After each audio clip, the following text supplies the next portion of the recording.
This episode of Techno Buffalo is brought to you by JackThreads. Welcome back to another episode of Ask the Buffalo. This is the show where you can ask me, John Rettinger, any question you've got from the wide world of technology and sometimes a little bit outside of technology. In the last couple of weeks, we talked about a lawsuit to give you guys a tour of the office. This week, we are back to talking about tech news and answering your questions.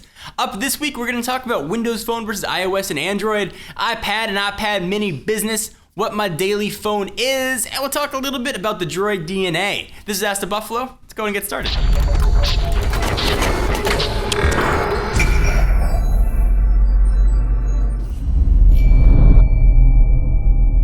Carter Luce wants to ask, hey John, do you think Windows Phone will ever gain as much traction as Android and iOS? The honest answer, Connor, is nope. Not gonna happen. It is never going to gain as much traction as Android and iOS, no matter how much money Microsoft puts behind it.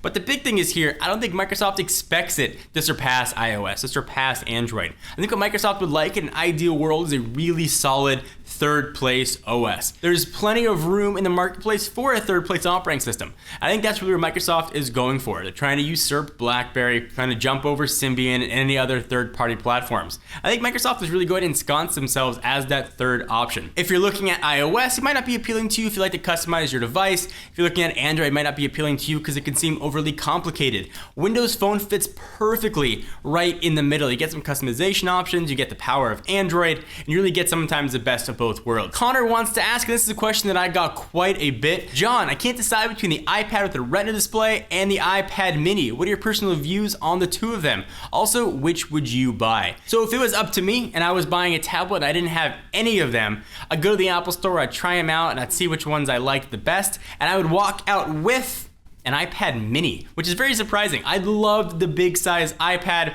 I always thought that that was what I would carry with me all the time. When it comes to tablets, I really am a dedicated Apple guy. And I thought that a 7-inch screen size just wasn't for me. Until I got my hands on the iPad mini, absolutely loved it. Now yes, the screen resolution is super bad. And if you ever use anything with a Retina display or an HD screen, you'll clearly notice it. But the portability and the size really make it the iPad for me. So a lot of people want to know what I carry with me on a daily basis, and that's what user TMKB24 wants to know. John, what is your daily phone? Well, for the past couple of weeks, it was the Lumia 920, but I have switched to the Galaxy Note 2. This is the AT&T Galaxy Note 2. I switched away from the Lumia because I was having some difficulties connecting to Bluetooth in my car. I'd have to reboot the phone every time I got in the car. Sometimes I'd forget, phone would ring, and I'd have to try and fiddle with the phone while I was driving. That is super dangerous, and I don't want to do that. So I switched to the Galaxy Note 2, and I love it. I love that gorgeous 5.5-inch screen. I love the power behind it. I did, however, install Nova Launcher. It sits sort of on top of TouchWiz, so I got rid of a lot of the TouchWiz-esque features. Definitely check out third-party launchers in the Google Play Store. Nova's the one I use, but there are a lot of other awesome options out there. So hopefully that helps answer your question. So the Droid DNA is arguably one of the hottest phones out there right now, and user Salim Zubair wants to ask about it. Hey John, what is your opinion of the HTC Droid DNA? You think it compete with the Samsung Galaxy Note 2? Either way, is the DNA not a phablet? Phablet is the term to mean a phone or tablet. In case you didn't know, phablet.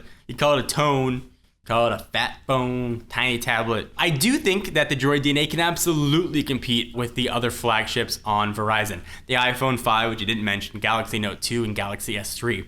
The screen on this is absolutely gorgeous. Now I can turn it on, I can show you on camera, but it's not gonna do it justice so you see it right in front of your own eyes. It almost looks like there's a sticker on the screen. It's hard to believe that it's actually the screen itself. It is a little bit of an odd design with a 5-inch screen. It's sort of tall and narrow, kind of like a bigger version of the iPhone 5, but it's extremely powerful. It does absolutely everything you need. I love the industrial design, speakers all the way down the sides. Phone feels great in your hand. It's got that great HTC build. Yes, absolutely it can compete. No, though I don't consider it a phablet. 5 inches is probably the biggest. I would consider it to still be just a dedicated phone. When you get to 5.3 and 5.5, then you get into that tablet range.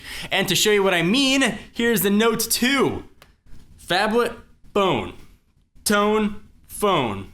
Big fatty, boom batty, normal size and sweet. They're the differences. Hopefully that helped answer your question. All right, so let's step away from the questions for a minute to thank our sponsors at JackThreads. Look at me, I like to wear new clothes, but I hate to go shopping. That's where JackThreads comes in. JackThreads has quickly become the online shopping destination for dudes like us. Here's why.